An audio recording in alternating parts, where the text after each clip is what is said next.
আজকে অনেক দিন পর মেয়েকে নিয়ে যাচ্ছি একটা জায়গায়। হ্যাঁ, কোথায় বলো তো? বলবো তোমাদেরকে। জানো তো, অনেক দিন পরেই যাচ্ছি, কেননা মেয়ের তো পড়াশোনা ক্লাস যতই এখন উঁচু হবে ততই পড়াশোনার চাপ বাড়বে, সাথে ডান্স ক্লাস থাকে, ড্রয়িং ক্লাস থাকে, সমস্ত কিছু ব্যালেন্স করে অনেক দিন যাওয়া হয় না। তো ভাবলাম সমস্ত কিছু ব্যালেন্স করে এবারে যেহেতু ওর এক্সামটা হয়ে গেছে, তো চলো যাই। আর ওর ফটোটাও সিলেক্ট হয়ে গেছে, যাচ্ছি। হ্যাঁ, ওকে স্টুডিওয় নিয়ে শ্যুটিংয়ে। ও তো সিরিয়ালে ছোটো ছোটো কাজগুলো করে, কেননা কন্টিনিউভাবে করতে পারে না, যেহেতু পড়াশোনাটা তো আগে। তো তারই ফাঁকে ফাঁকে ওই একদিন এক একটা আর কি করে আর কি। তো চলো, আমরা সেকেন্ড ব্রিজ ধরে নিয়েছি। ওর বাবা আমাদেরকে ছেড়ে চলে যাবে অফিসে। দেখো কি সুন্দর লাগছে না? সত্যি সেকেন্ড ব্রিজটা কিন্তু খুব সুন্দর দেখতে, যেমন হাওড়া ব্রিজ তেমন সেকেন্ড ব্রিজ। ভালোই যাচ্ছিলাম, যেতে যেতে জানো তো রাস্তায় বৃষ্টি আরম্ভ হয়ে গেল, প্রচণ্ড বৃষ্টি। তো কি করব, দাঁড়িয়ে পড়লাম একটা জায়গায়। তো বৃষ্টিটা থামলে তারপরে যাব। মোটামুটি হাফ রাস্তা চলেই এসেছি, আর একটু কিছু গেলেই চলে যেতাম, কিন্তু ওই যে বৃষ্টিটা চলে এলো। 8টাই ছিল কল টাইম, তো ওই 8:30টার মধ্যেই আমরা পৌঁছে গেছি, যেহেতু রাস্তায় বৃষ্টি হচ্ছিল।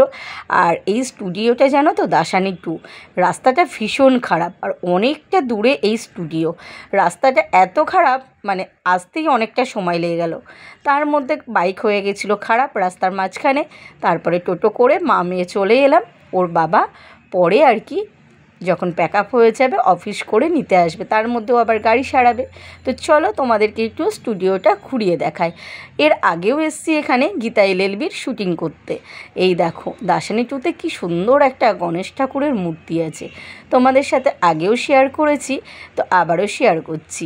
তো এখানে দেখো শ্যুটিংয়ের জন্য সমস্ত কিছু রেডি করছে। এই দেখো, এখনও দেরি আছে। তো দেখো, ওদের ছিল একটা স্কুলের শ্যুটিং। তো মেয়ে দেখো ড্রেস পরে রেডি হয়ে গেছে, যেটা লাট্টু আর পিকু ওদের বান্ধবী, ওদের সাথেই শ্যুটিং ছিল।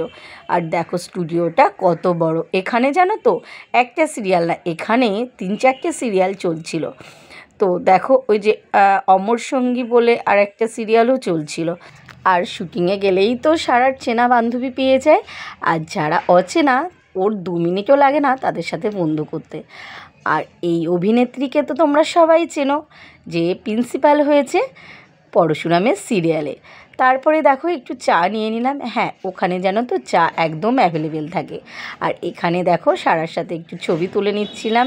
তো উনি বলছিলেন টেলিকাস্ট হওয়ার আগে যেন ভিডিওটা না পোস্ট করি, টেলিকাস্ট হয়ে গেলে ছাড়তে, কেননা ওরা তো ওই ড্রেসেই আছে না। তো আমি যদি আগে পোস্ট করে দিই তাহলে তো ড্রেসটা দেখে ফেলবে সবাই, সেটাই বললাম না না, টেলিকাস্ট হওয়ার পরেই আমি ভিডিওটা ছাড়বো। তাই দেখো এখন এডিট করে আমি ছাড়ছি। টেলিকাস্ট হয়ে গেছে, অনেক দিন হয়ে গেছে, তারপরে ভাবলাম ভিডিওটা করি এডিট। আর এই যে লাট্টুকে তো তোমরা যারা পরশুরাম দেখো তারা সবাই চেনো। বাচ্চাটা ভীষণ সুইট, ভীষণ ভালো, খুব মিশুকে সারার সাথে খেলা করছিল। আর এই দেখো পরশুরামের যে স্ত্রী তৃণা, তোমরা তো তৃণাকে সবাই চেনো তাই না? গুনগুন, গুনগুন বলতে আমরা সবাই চিনি।